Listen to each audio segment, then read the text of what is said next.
The current players are not in action but the legends are in action, उसके हवाले से जरूर आपको अपडेट करेंगे। साथ ही साथ तब्दीलियों की बात हो रही है, चेंजेस की बात हो रही है, जिस सर्जरी का हम इंतजार कर रहे हैं उस सर्जरी का जवाब जरूर आ गया है कि क्यों डिले है सर्जरी में और क्यों अभी तक सर्जरी नहीं हुई है, बट होने वाली है, उसकी भी डिटेल में काफ़ी डिस्कशन करेंगे। मैं हूं सवेरा पाशा और मेरे साथ मौजूद है हाफिज मोहम्मद इमरान। बिल्कुल सवेरा, सर्जरी जिन्होंने कहा था उन्होंने खुद ही पहले ये फैसला किया कि सर्जरी करनी है, फिर उन्होंने फैसला किया कि ताख़ीर करनी है, फिर उन्होंने ये फैसला किया कि शायद जल्दबाजी में कोई काम किया जाए और गुस्से में कोई काम किया जाए तो उसके असरात और नताइज ज़्यादा बेहतर नहीं आते। मतलब उन्होंने दूसरे मैच की शिकस्त के बाद बयान दे दिया था, फिर उन्होंने फिर रियलाइज किया कि नहीं गुस्से में नहीं होना चाहिए। और अब उन्होंने ये कहा कि गुस्से में होना नहीं चाहिए, लेकिन जो सबसे पहला पत्थर आया था वो उन्हीं की तरफ से आया था टीम के ऊपर। तो जो सबसे पहला सवाल उठाया था वो वही साहब है जिन्होंने उठाया था, जिन्होंने ये फैसला करना है कि सर्जरी होनी है नहीं होनी है, कब होनी है, कैसे होनी है। तो ये भी एक बड़ी दिलचस्प चीज़ है। बस देर आयत दुरुस्त आयत, और जल्दी उनको इस बात का एहसास हो गया कि नहीं जी इतनी हौश पौश, और वाकई इतनी हौश पौश नहीं होनी चाहिए। टेक योर टाइम लें, मगर टाइम लेके जो फैसले करें उसकी जस्टिफिकेशन आपके पास होनी चाहिए। शायद वो हमारे पॉइंट ऑफ व्यू से अग्री करे या ना करे, शायद वो आप लोग जो देख रहे हैं आपके पॉइंट ऑफ व्यू से अग्री करे या ना करे, मगर उसकी जस्टिफिकेशन आपके पास होनी चाहिए। सो खैर, सिलसिला शुरू करते हैं। स्पोर्ट्स की दुनिया में इस वक्त क्या चल रहा है, व्हाट्सएप इन स्पोर्ट्स में सबसे पहले बात करेंगे, जिस तरह मैंने आपको कहा कि लेजेंड्स आर इन एक्शन। तो yes, world championship of legends में पाकिस्तान ने ऑस्ट्रेलिया को 5 विकेट से शिकस्त दे दी, और बर्मिंघम में ये जो खेला जा रहा है मैच, उसमें ऑस्ट्रेलिया ने पहले बैटिंग करते हुए मुकर्रर 20 ओवर्स में 7 विकेटों के नुकसान पर 189 रन बनाए, और पाकिस्तान चैंपियंस ने 190 रन्स का हदफ सिर्फ 20 ओवर्स में हासिल किया, और यूनुस खान ने 63 रन्स बनाए, शोएब मलिक ने 23 रन्स बनाए, शोएब मकसूद ने 21 रन्स किए, और Yunus Khan player of the match उनको करार दिया गया, प्लेयर ऑफ द मैच बने। So yes, Yunus Khan is still in his old touch. और बिल्कुल जैसे आपने जिक्र किया यूनुस और मिसबाह का, इन दोनों ने, ये तो ऐसे लगा कि जैसे ये पाकिस्तान टीम के आखिरी टेस्ट मैचेस खेला करते थे और दोनों रन्स बनाया करते थे पाकिस्तान के लिए, बिल्कुल वैसे ही एक दोबारा मंजर था। लेकिन ये फॉर्मेट मुख्तलिफ था, बड़े बड़े शॉट्स भी खेले, और इसके बाद जो शायकीन क्रिकेट हैं उनके बड़े दिलचस्प तबसरे आ रहे हैं। उन्होंने इनको पाकिस्तान क्रिकेट टीम के साथ मिलाना शुरू कर दिया। वो कह रहे हैं यार ये तो अभी भी मौजूदा खिलाड़ियों से ज़्यादा फिट हैं, ज़्यादा अच्छा खेल रहे हैं, ज़्यादा छक्के लगा रहे हैं, स्ट्राइक रेट भी इनका बेहतर है, और सबसे बड़ी बात ये कि लोग कह रहे हैं कि ऑस्ट्रेलिया के खिलाफ खेल रहे हैं, ऑस्ट्रेलिया के खिलाड़ियों को हरा रहे हैं। तो ये बड़ी, लेकिन ये भारत पाकिस्तान की जो क्रिकेट की क्वालिटी की बात होती है ना, ये क्वालिटी प्लेयर्स हैं पाकिस्तान के जिन्होंने कल परफॉर्म किया। आगे बढ़ते हैं, एक और खबर है, खबर बड़ी अहम है, वो चैंपियंस ट्रॉफी को जब हम अपने सामने देखते हैं 2025 में, जिसमें पाकिस्तान ने मेज़बानी करनी है, और उसके लिए जो स्टेडियम्स की अपग्रेडेशन है उस हवाले से एक अहम, हमने चंद रोज़ पहले आपको अपडेट किया था कि लाहौर के कदाफ़ी स्टेडियम की जो मरकज़ी बिल्डिंग है उसको गिराया गया है। 2 इंक्लोजर जो सामने वाले हैं वो उनके ऊपर तामीराती काम चल रहा है। लेकिन अब जो नेशनल स्टेडियम कराची के हवाले से ख़बर है वो ये है कि उसकी मरकज़ी बिल्डिंग को सवेरा में खैर गिराया नहीं जाएगा, लेकिन उसको कुछ तज़ीन और आइश की जाएगी, उसको दाएँ बाएँ से कुछ ठीक करने की कोशिश की जाएगी, और इसके बारे में अब वो नक्शा मंजूर होना है कि किस तरीके से सारे काम को करना है। और उसके लिए मेरा ख्याल है कि 6 जुलाई को पाकिस्तान क्रिकेट बोर्ड के गवर्निंग बोर्ड का इजलास होना है, जिसकी सदारत यकीनी तौर पर चेयरमैन पाकिस्तान क्रिकेट बोर्ड करेंगे, और उसमें फिर मंजूरी ली जाएगी कि जो पाकिस्तान क्रिकेट बोर्ड ने अपग्रेडेशन का काम है किस तरीके से उसको अमली जामा पहनाना है, अमली इकदाम कैसे उठाने, लाहौर से हटकर ये नेशनल स्टेडियम कराची के हवाले से जो गवर्निंग बोर्ड का इजलास है उसमें फैसला किया जाएगा। बिल्कुल जी। So national bank stadium Karachi में जो है, जो मीडिया बॉक्सेस की बात करें तो मीडिया बॉक्सेस को फार एंड पे ले जाया जाएगा, जिस तरह इस वक्त गद्दाफी स्टेडियम के मीडिया बॉक्सेस को ले जाया गया था पहले जब अपग्रेडेशन हुई थी, तो उस वक्त जो गद्दाफी स्टेडियम के मीडिया बॉक्सेस थे उनको फार एंड पे ले जाया गया था। कराची के भी जो मीडिया बॉक्सेस हैं उनको फार एंड पे ले जाया जाएगा with a new digital score board. तो काफ़ी सारी तब्दीली ज़रूर करेंगे, मगर ये साफ साफ वाजे कर दिया है कि बिल्डिंग गिराने का कोई प्लान नहीं है। हॉस्पिटैलिटी बॉक्सेस को भी तब्दील करने का, अपग्रेड करने का कहा गया, जो विजिबिलिटी है, जो देखने का अंदाज है, जो मजा नहीं आता देखते हुए मैच वहां पे, विजन क्लियर नहीं, मतलब यानी से कुछ ज्यादा उतना ज्यादा मतलब स्पेक्टेटर फ्रेंडली नहीं है जी, जिसको करने की कोशिश की जाएगी। उसको करने की जरूर कोशिश की जाएगी, मगर एटलीस्ट गद्दाफी स्टेडियम की बिल्डिंग गिराने के बाद रियलाइज कर लिया कि अभी सही वक्त नहीं है, कोई बिल्डिंग ना गिराएं, इसी बिल्डिंग को अपग्रेड करें। मूविंग ऑन फर्दर, और फिर हम बात करते हैं पाकिस्तान के साबिक कैप्टन की, साबिक टेस्ट कैप्टन की, राशिद लतीफ़ साहब की। और राशिद लतीफ़ साहब बड़ा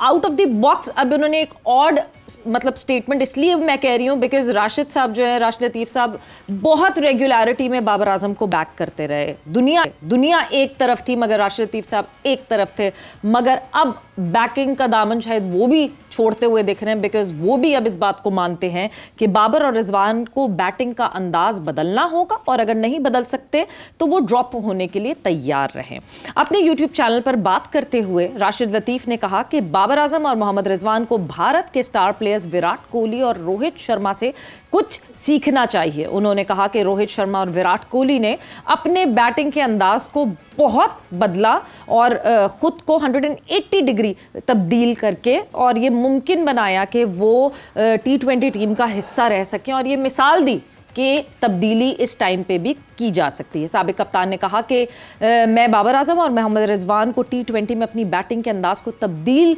करने के लिए 5 मैच दूंगा और अगर वो ऐसा नहीं करेंगे तो उनके लिए टीम में कोई जगह नहीं होगी। बहुत वाज़ेह और सख्त अल्फाज में 5 मैच दिए जाएंगे और जब हम ये बात करते हैं कि बदलने की ज़रूरत है, फिर ये जहन में आता है कि ज़माने के अंदाज़ बदले गए और अगर आप नहीं बदलेंगे उन बदले हुए अंदाज़ को देखकर और आप अपने खेल में बेहतरी नहीं लाएंगे तो फिर कोई कब तक आपकी हिमायत कर सकता है। और पाकिस्तान क्रिकेट के लिए सबसे बड़ा मसला यही है कि अगर विराट कोहली और रोहित शर्मा अगर अपनी उस इंटेंट को बहुत बेहतर लेकर जा सकते हैं, अपनी पावर हिटिंग की एबिलिटी को और ज़्यादा ऊपर ले, मतलब इसमें ये भी कहा जा सकता है सवेरा कि उन्होंने ये अपने जहन से निकाल दिया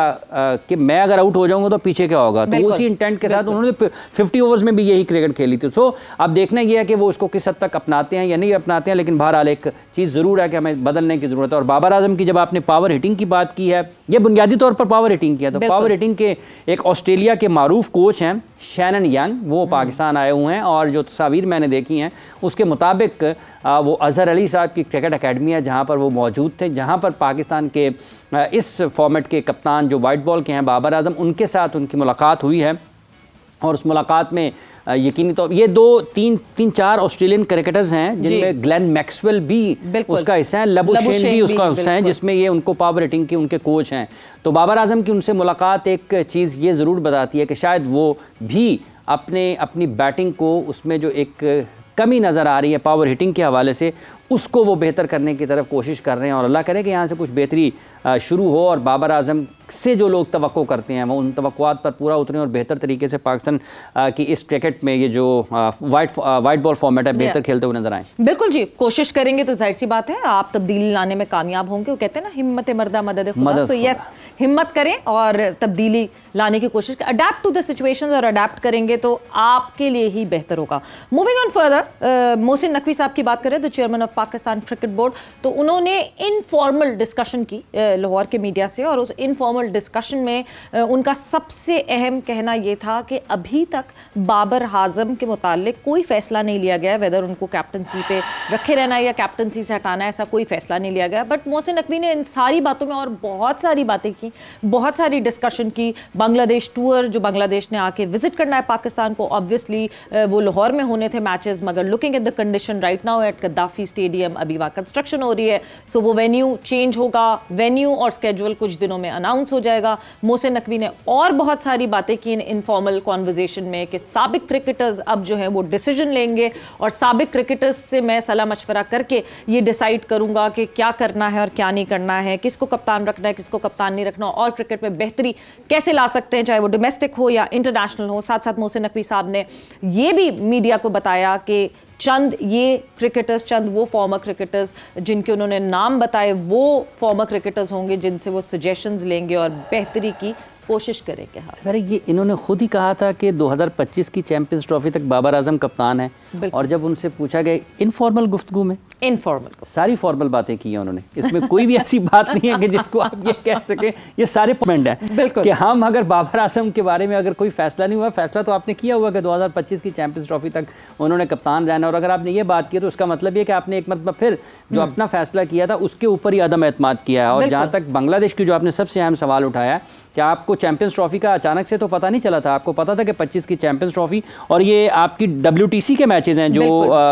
बांग्लादेश वाले हैं, तो ये भी आपको पता था। यहाँ पर भी आपकी एक इंतजामी नाकामी नजर आती है। और फिर जब आप फॉर्मर क्रिकेटर्स की बात करते हैं कि हम उनको लेकर आएंगे जो टेलीविजन पर नहीं होंगे, तो आपकी जो सिलेक्शन कमेटी है, जब आपकी प्रेस कॉन्फ्रेंस हुई थी, आप उसमें देखें कौन कौन से लोग कहाँ कहाँ से आए हैं और 2023 के वर्ल्ड कप में कौन कहाँ कहाँ बैठा हुआ था। तो ये सारी चीज़ें तो आपको देखने की ज़रूरत है। तो हर जगह पर कहीं ना कहीं अपनी गुफ्तगू में तसादम ज़रूर नज़र आता है, अपनी ही बात का कहीं ना कहीं नफ़ी करते हुए दिखाई देते हैं। तो ये कोई उतनी अच्छी बात नहीं है। गैरी, वैसे एक बड़ी दिलचस्प चीज़ है, कल आपने जिक्र किया था कि पाकिस्तान क्रिकेट टीम के हेड कोच की एक कॉन्फिडेंशियल रिपोर्ट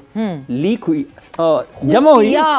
हुई मगर उसकी मंजर आम पर आ गई। और आज चेयरमैन पाकिस्तान क्रिकेट बोर्ड ने तस्दीक कर दी उस गैर रस्मी गुफ्तगू में कि वाकई गैरी क्रिस्टन साहब की रिपोर्ट आई थी। तो गैरी से भी पूछने के गैरी ने जो लिखा था वो कहीं पाकिस्तान के मीडिया को देने के लिए था या सिर्फ पाकिस्तान क्रिकेट बोर्ड को देने के लिए था? बिल्कुल। सो गैरी ने जो रिपोर्ट दी थी, वेदर वो पब्लिक होने के लिए दी थी या was it a private thing with the Pakistan cricket board. साथ ही साथ एक और चीज़ मोहसिन नकवी साहब ने बहुत इंपॉर्टेंट कही कि सिलेक्शन कमेटी की बात करें तो आपको आगे जाके बताया जाएगा कि वेदर सिलेक्शन कमेटी में कोई तब्दीलियां होंगी या नहीं होंगी, मगर अब तक आप टाइम फ्रेम देख लें कि कब पाकिस्तान टीम जो है वो वर्ल्ड कप से बाहर हुई और उसके बाद से अब तक उनकी बाबर आजम और वहाब रियाज से कोई मुलाकात नहीं हुई है। सो वंस जब वो मुलाकात होगी शायद उसके बाद और चीज़ें आगे बढ़ेंगी। बट विद दैट व्हाट्सएप में बस इतना ही। और जो है मोहसिन नकवी ने जो सारी डिस्कशन की है उस पर एक डिटेल्ड हम बाकायदा एक पूरा शो करेंगे, most probably in the coming week Monday को हम उसके ऊपर ज़्यादा फोकस रख के बात करेंगे कि क्या क्या तब्दीलियाँ हम देखने वाले हैं। बिकॉज जब तक ये काफ़ी चीज़ें मेच्योर हो जाएंगी और ये शायद इनफॉर्मल डिस्कशन फॉर्मल